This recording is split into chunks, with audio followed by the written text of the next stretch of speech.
Juan Pablo Lucumí, ¿qué tal? Muy buenos días. Buenos días, feliz inicio de semana. Igualmente, vamos a empezar precisamente esta semana con una política china bastante inédita, ¿no? Que se hace de oídos sordos a lo que dice Estados Unidos, así lo confirmó el Ministerio de Comercio chino, que dijo que se hará justamente de oídos sordos o no le prestará atención a la orden de Washington de no comprar insumos a 5 empresas que compran petróleo iraní. Una movida que sucede en China, que es un cliente clave de petróleo iraní, principalmente a través de refinerías independientes conocidas como refinerías tetera, que dependen del crudo con descuento procedente de la República Islámica. Hay que decir que el pasado viernes Washington impuso sanciones a otra empresa china que, según afirmó, había importado decenas de millones de barriles de petróleo crudo iraní, generando miles de millones de dólares en ingresos para Teherán, algo que enoja sorprendentemente al gobierno de Trump. China dijo que no acatará lo que dice Washington. Escuchemos. Las medidas estadounidenses no serán reconocidas, implementadas ni acatadas. Estas prohíben o restringen indebidamente a las empresas chinas la realización de actividades económicas, comerciales y conexas normales con terceros países y violan el derecho internacional y las normas básicas que rigen las relaciones internacionales. Hay mucho más que profundizar sobre este tema y por eso le pedimos el siguiente informe a nuestro corresponsal Adrián Foncillas, que está desde la capital china.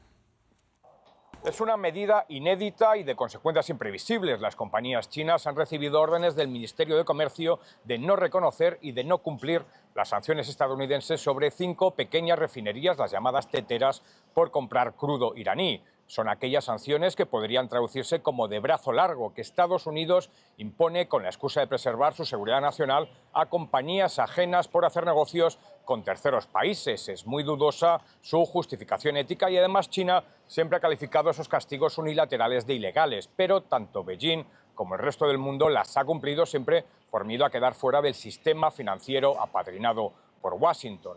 Contra estas sanciones aprobó Beijing en 2021 la llamada Ley contra la aplicación extraterritorial de legislación extranjera, pero en estos 5 años la había mantenido en el cajón. La ha usado ahora. Por primera vez implica que esas sanciones no se cumplirán en China y que si alguna naviera, banco o aseguradora corta las relaciones con alguna de las 5 refinerías, estas podrán demandar a aquellas por daños y perjuicios en un tribunal chino. Importa el precedente porque deja a las claras que China quiere reescribir las normas de convivencia. No es descartable tampoco que los BRICS, liderados por Beijing, puedan seguir su ejemplo.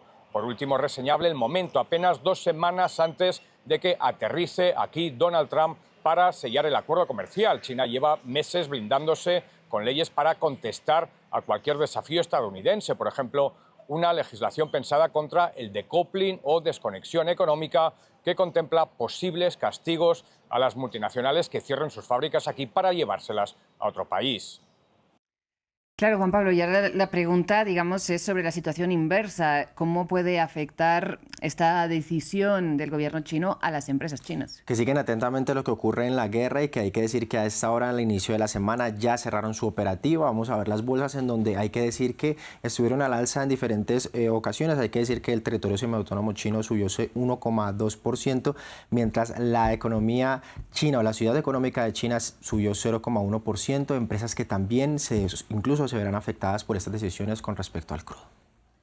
Bien, ahora seguimos hablando de las bolsas, vamos a hablar por eso del precio del petróleo. Así es, vamos a revisarlo porque hay varios movimientos en el Golfo que afectan los precios internacionales del petróleo, que a esta hora avanzan más del 1% hasta los $103 por barril para el WTI estadounidense, mientras que para el Brent de Mar del Norte sube más del 2%, 2,5% hasta los $110 por barril. Este lunes el Comando Central de Estados Unidos aseguró que 2 buques mercantes con bandera estadounidense cruzaron el estrecho de Hormuz mientras destructores de misiles guiados de la Armada de Estados Unidos operaban en el Golfo. Irán aseguró haber atacado navíos de la Unión Americana y Washington, en cambio, lo niega. Pero además, Irán advirtió que no cualquier buque puede pasar por el estrecho y que de hacerlo o de querer hacerlo debe coordinarlo con el gobierno iraní. Escuchemos. Mantendremos y gestionaremos firmemente la seguridad del estrecho de Hormuz con toda su fuerza y anunciamos a todos los buques comerciales y petroleros que se abstengan de cualquier intento de tránsito sin coordinación con las Fuerzas Armadas estacionadas en el estrecho de Hormuz, para que su seguridad no se ponga en riesgo. Los líderes criminales y el ejército estadounidense agresivo y terrorista, junto con sus aliados, deben entender que la nación iraní, resiliente y valiente, y las Fuerzas Armadas preparadas y poderosas de Irán, han demostrado en la práctica que responderán de manera muy dura y lamentable ante cualquier amenaza o agresión a cualquier nivel y en cualquier región de Irán.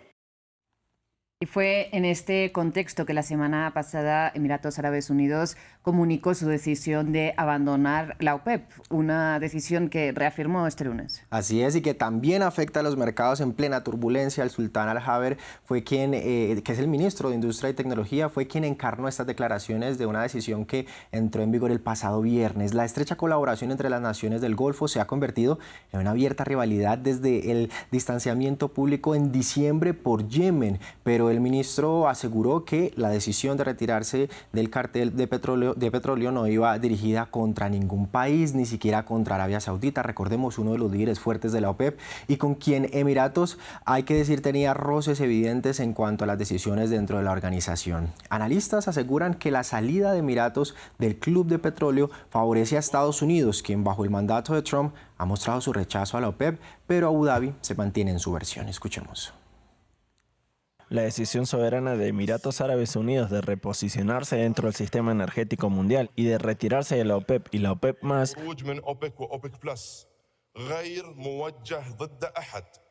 no va dirigida contra nadie. Se trata de una decisión estratégica y meditada que refleja nuestras capacidades y nuestra confianza en nuestra habilidad para construir una economía más diversificada y nuestra ambición por un futuro mejor. Esta decisión responde a nuestros intereses nacionales y objetivos estratégicos a largo plazo, se alinea con nuestras aspiraciones industriales, económicas y de desarrollo y nos permite acelerar nuestras inversiones, expandirnos y generar valor. Bien, y Juan Pablo, todo está relacionado, ¿no? Hoy en día precisamente fue la subida del combustible lo que llevó a la aerolínea estadounidense Spirit Airlines a declararse ya finalmente en bancarrota después de meses de problemas financieros. Sería la primera de la industria que sería afectada por esto justamente. El fin de semana se vieron frustrados algunos pasajeros y también varados en varios aeropuertos tras la caída de esta aerolínea, que sería entonces la primera afectada en Estados Unidos. Hay que decir que lo cierto es que además esta compañía ya tenía problemas económicos antes del conflicto y ya luchaba por obtener beneficios trimestre a trimestre. Escuchemos algunas opiniones. No nos dieron ningún reembolso. Tuvimos que llamar a uno de nuestros tíos para ver si podía ayudarnos a pagar el siguiente vuelo porque no teníamos dinero. Tuvimos que pagar $1,600 por el vuelo de hoy, pero tuvimos que pagar a alguien para que nos ayudara porque no podíamos permitírnoslo. Tuvimos que comprar vuelos nuevos con otra aerolínea. Hemos estado aquí con 3 niños, 2 niños de 5 años y uno de 11 meses. Y hemos estado toda la noche en el aeropuerto. Primero nos dijeron que nos iban a dar hoteles, Uber y vales de comida, pero luego cancelaron y dijeron que no podían dárnoslo. Así que hemos estado aquí sentados toda la noche. Es una pena y definitivamente necesitan ser demandados porque la gente paga su dinero para poder ir a donde quiere. Misma aerolínea que recordemos que Trump había dicho que quería intentar rescatar para no perder tantos puestos de trabajo y también tener una participación como lo hizo en su momento con la empresa tecnológica Intel. Juan Pablo, pues muchísimas gracias por acercarnos a estas noticias económicas, las más destacadas de esta mañana. Más adelante, más economía aquí en France 24. Claro que sí, Rosa. Enseguida regresamos.